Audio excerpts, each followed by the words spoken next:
Welcome to the Human Flourishing Project. I'm your host, Alex Epstein. Well, it is Friday, March 27th, and with a podcast on human flourishing, I think it would be crazy if I did not talk about the pandemic we're experiencing, but more broadly, the crisis connected to the pandemic, which I regard as substantially the result of the response to the virus, even more so than the character of the virus itself, although both, I think, are very, very bad. But in any case, I think everyone can agree that what we are experiencing right now is a massive disruption, a disruption in our lives, a disruption in our expectations. And thus today's topic is flourishing during massive disruption.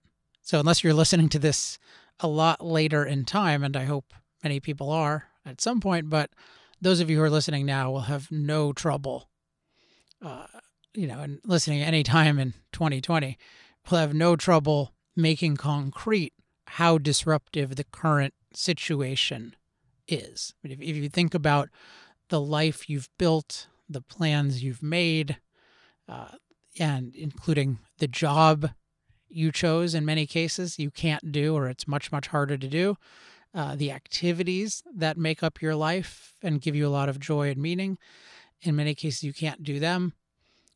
If you're in an industry, it's very likely that it has a major element of crashing, and in a modern economy where we're all doing work for each other in like an incredible division of labor, we're all incredibly interconnected, so the failure of different kinds of industries affect every other industry.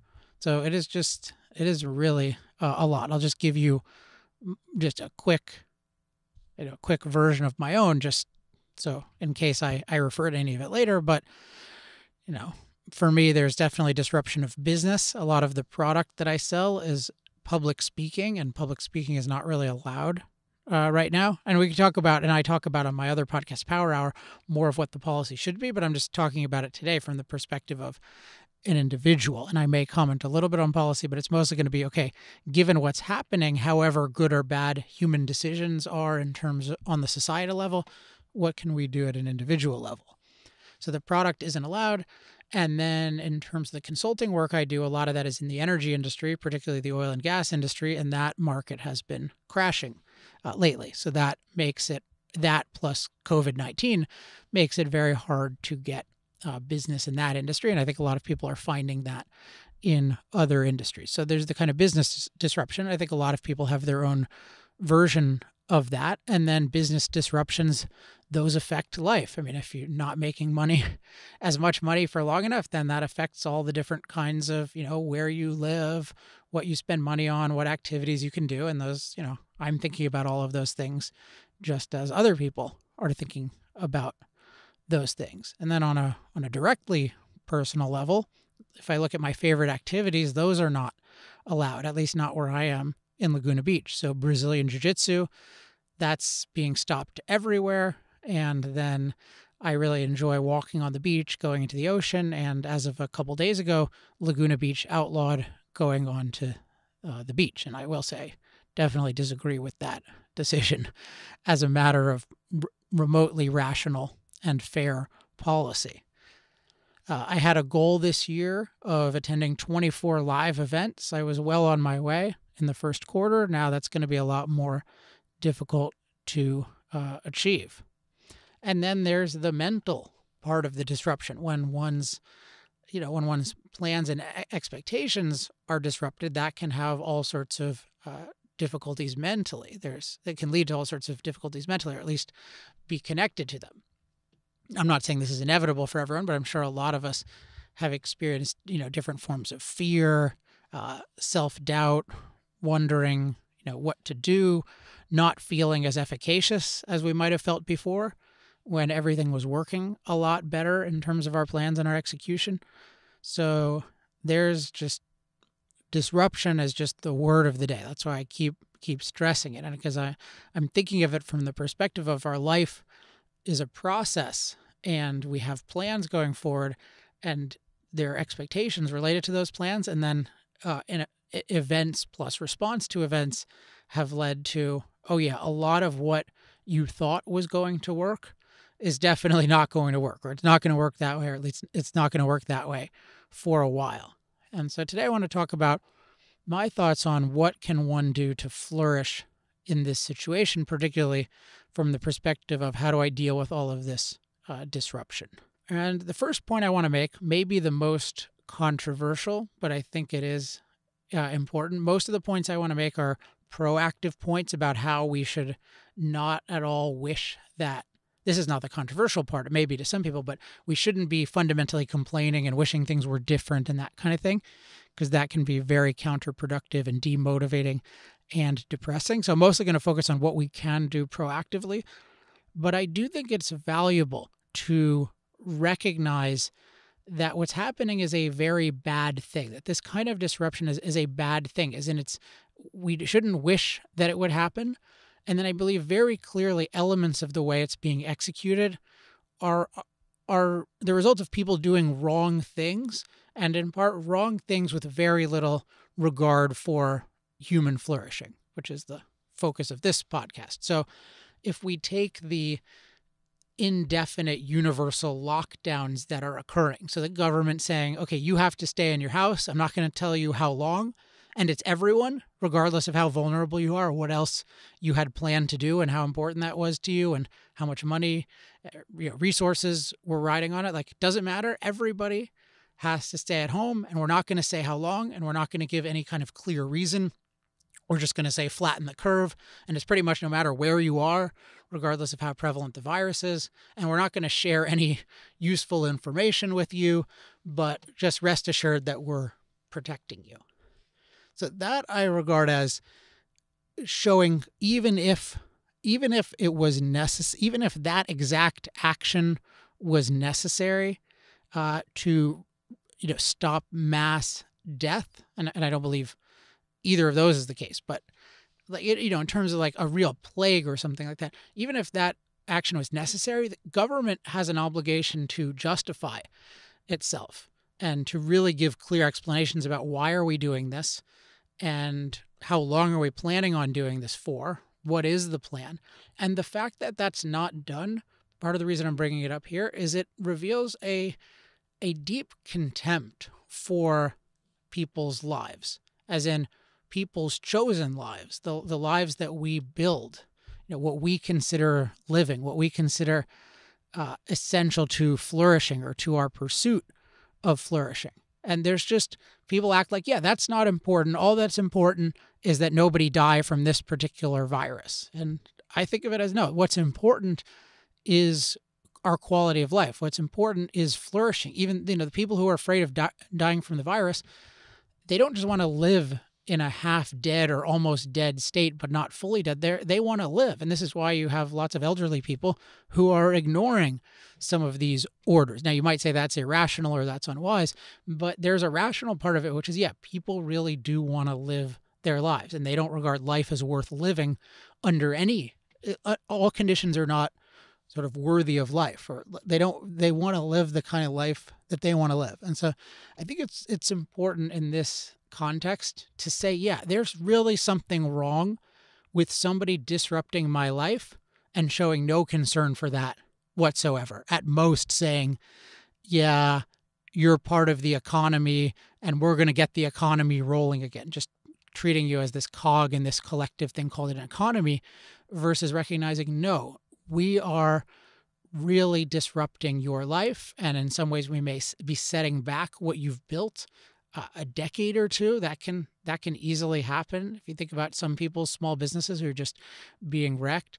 So I think it's important so my broad idea here is recognizing that what's happening policy-wise, these disruptive, unexplained policies or unjustified policies, they're a bad thing. I think part of that is valuing our lives and valuing our chosen lives. And if we do that, I think that kind of indignance, or I don't know if it's indignance or indignation. I'll stick with indignance for now at this point, and then I'll look it up later.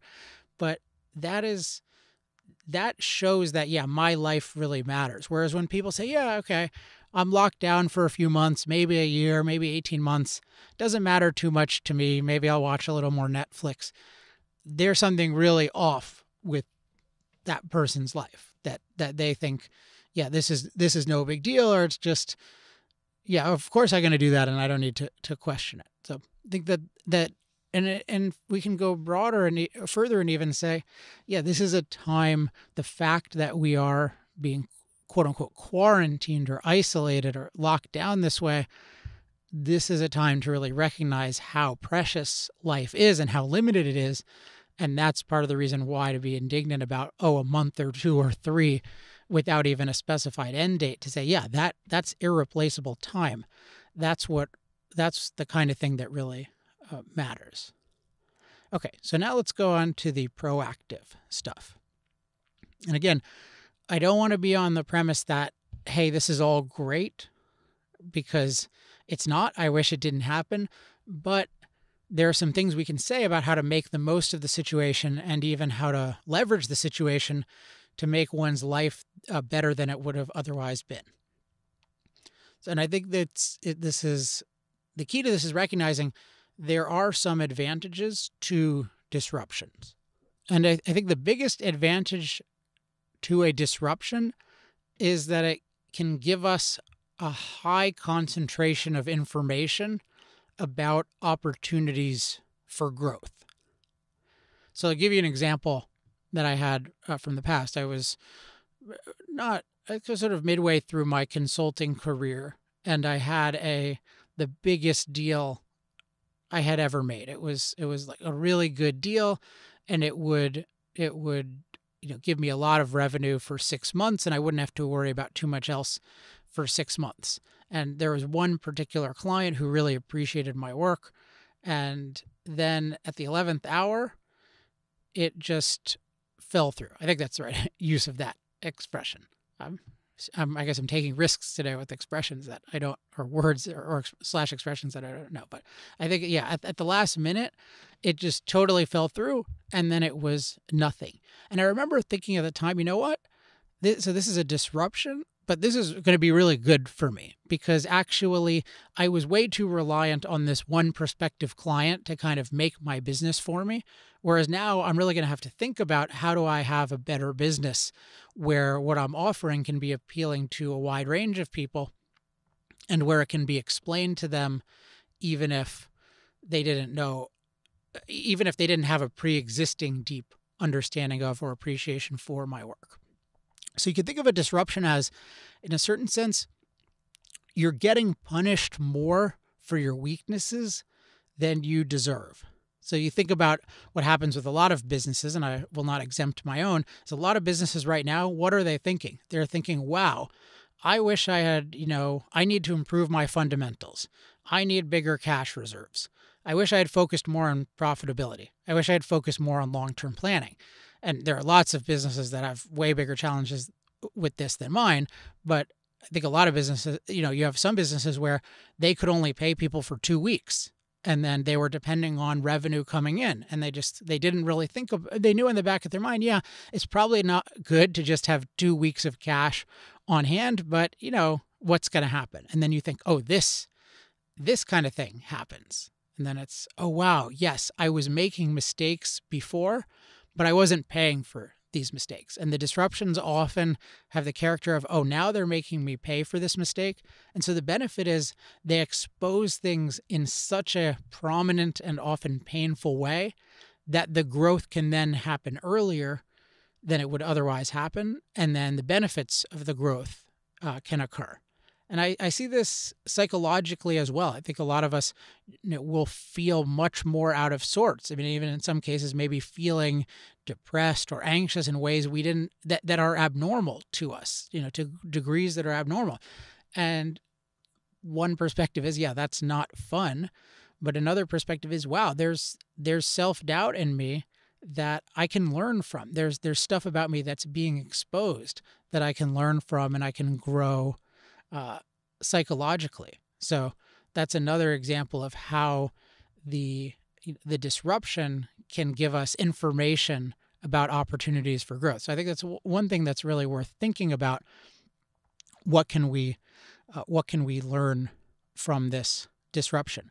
A final thing I can think of in this category of just learning about opportunities for growth is disruptions can reveal priorities. So thinking about, okay, things are somewhat in chaos. What really matters? Like if your business needs to change, okay, what really matters? What do I want to keep doing? What do I not care as much about? And one example for me is, as I've been thinking about different kinds of business strategies, one thing I've focused on is just doing more public commentary on things, including I've wanted to do public commentary on this COVID-19 issue, and I've been able to, and it's been really satisfying to do that. And for a while, I've had an idea that one thing I want to make sure I do is when I think I have valuable ideas, I want to share those ideas. I want to make sure that I give myself platforms to share those ideas. And it's one reason why I like having this show a lot, where I can share ideas, particularly about idea in the realm of personal human flourishing. But then occasionally there's some political issue, and I feel like, yeah, you know what? I have a valuable perspective. I have a good fundamental understanding of freedom and why a free society is moral and how a free society works in practice with different issues. So I really want to say something about that. And that was just something that was missing, where I would, for a while, to only talk about energy issues.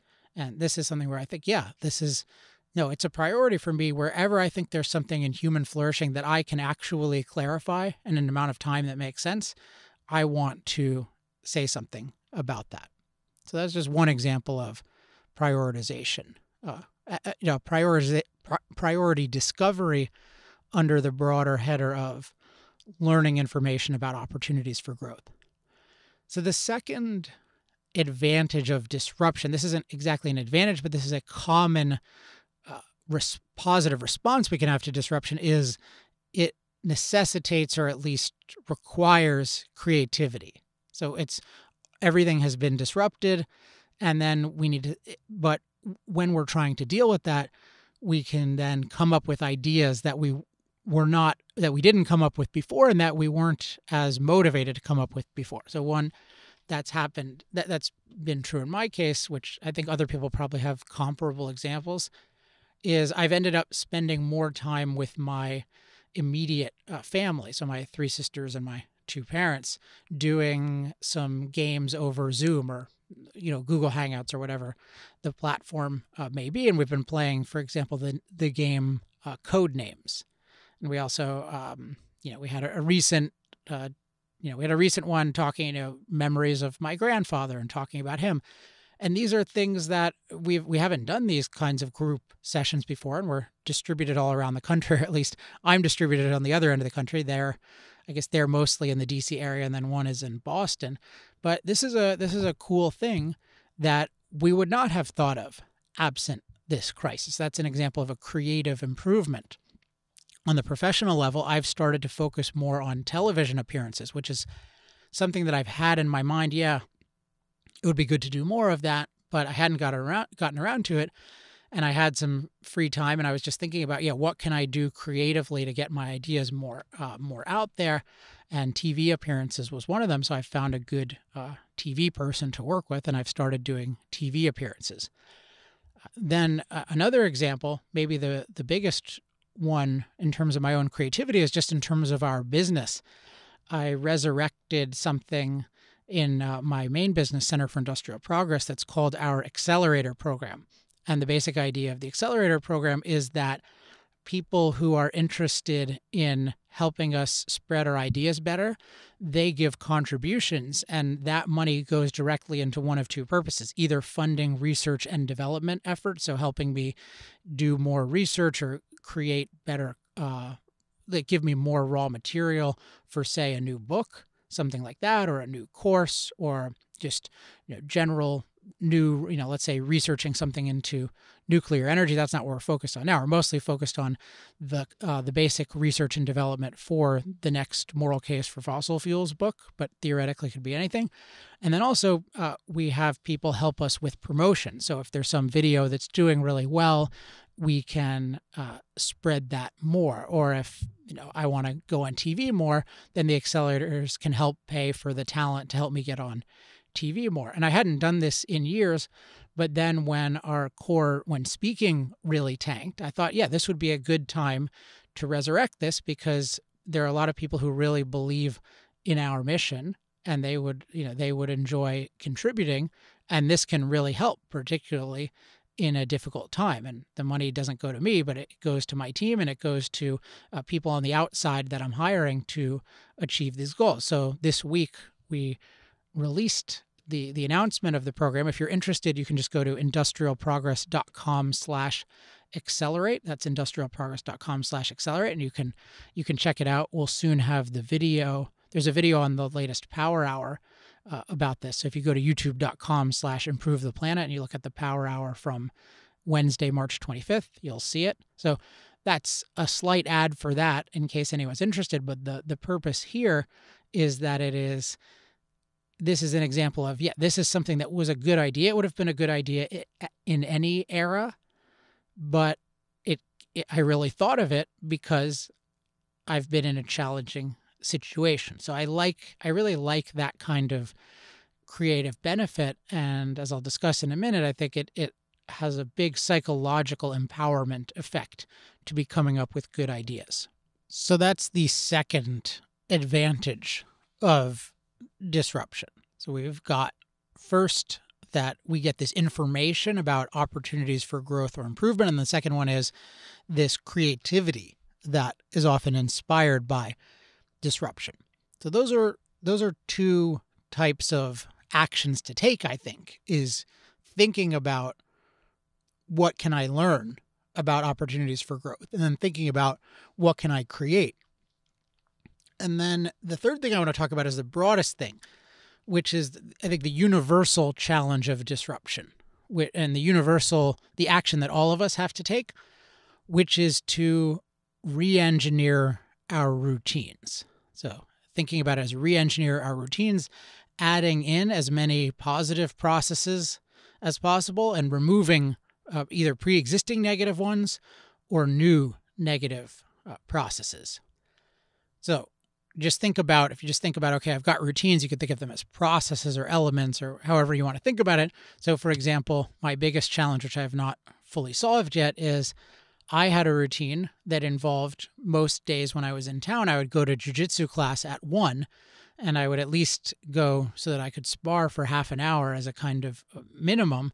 And I would find that very consuming and fun and rejuvenating. And I would enjoy the company of the people in the class, and I would enjoy getting to work on something, and I would enjoy not thinking about my regular work for a little while, and then I would get good exercise. And then assuming the ocean was clean that day, if it hadn't been raining in the last couple of days, which at least screws up the ocean near where I am, then I would go in the ocean afterward, and then I would eat lunch, and I would have this really good routine from 1 p.m. to 2:30. And so now all of that's gone. There's no jiu-jitsu, and in the last couple of days, I'm not even allowed in the ocean. So that's just a dramatic thing. And there are many other examples of this with me and everything else, but we need to recognize that this is a huge deal, just in terms of we are, sorry, I lost my train of thought for a second. So there's just all these examples of we had a routine, we were used to it, we were deriving benefits from it. Now there has been a dramatic change, and then what do we do? And so I just think of it as, it's so necessary to take this seriously, how big a deal this is, and then think about, okay, what can I do to both avoid, are there any existing processes in my routine that are bad, that are particularly being exacerbated? Are there new processes that I can incorporate that are good? Are there new things that are coming about that are bad? So my biggest failure so far is with exercise and jiu-jitsu. A good routine that I've had that I've discussed with Ray Cronise a couple of times, and the whole fasting thing, the spacing out of my meals, that's been really good for just feeling good and not at all gaining weight for that matter during this period, which would be really good. A kind of bad routine that I was getting in the habit of was just looking at Twitter and Facebook for just different kinds of COVID commentary. And I realized, that's not what I want to be doing. If I have ideas, I want to develop my ideas and then I can share them with other people. But I really need to, I really do not want to just be immersed in everyone's discussion about this issue. That's just not a constructive thing. So there are yeah, your own situation is going to be unique, but just the important thing here is that the routine absolutely needs to be re-engineered. I have an episode on your life routine, so that may be a good thing to reference, but one has to take really seriously that the disruption is a disruption, and we can come up with an overall better routine, but that is the opposite of automatic. And if we don't take that seriously, then we will fall into a lot of bad habits, and that's something I'm really worried about happening just all over the place, is just people under these challenging circumstances not being really conscious about their routines and then just devolving into a lot of bad stuff.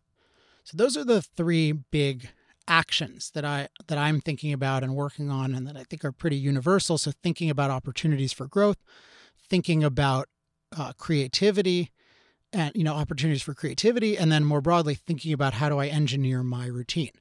And then one final comment on this is that I think doing these things and using this as an opportunity to grow, and also being aware of not regressing, is just one of the things we can do psychologically that's very helpful, because these disruptions can be so difficult psychologically. And one of the things I find most helpful is to know that, okay, I'm going to be better. Like, I am turning myself into a fundamentally more efficacious and happy person. Even though there are all these difficult things, I'm going to come out of this, in a sense, I can think of this, I'm going to come out of this better than I was before. And that can be in terms of existential results, but maybe even more important, it's fundamentally my psychological makeup will be better. My knowledge of business will be better. What I'm spending time on will be better. I'll be a better person. So I will have leveraged this situation I will have made it into an opportunity. So it wasn't a good thing, but I in effect made it into a good thing. And maybe more to the point, right now, I'm making it into a good thing. And that's something I am very happy about and proud of. So I'm finding that kind of growth is really helpful, because it's always helpful to be looking forward and to have something to look forward to in the future, versus just saying, okay, I'm going to survive this. So I hope you found that helpful, flourishing during a massive disruption. As always, if you have any questions, comments, love mail, or hate mail, you can email me at alex@alexepstein.com. To join the discussion on Facebook, go to facebook.com/Human Flourishing Project. And to get notifications or emails about new episodes of this show, sign up at humanflourishingproject.com. That's it for this week. I'll be back within the next 2 weeks. I may at some point have on a guest to talk about the psychological side of dealing with massive disruption. I hope I can get someone on to talk about that, because I think that's really useful and it's not my expertise. But whatever the episode is, until next time, I'm Alex Epstein. This has been the Human Flourishing Project.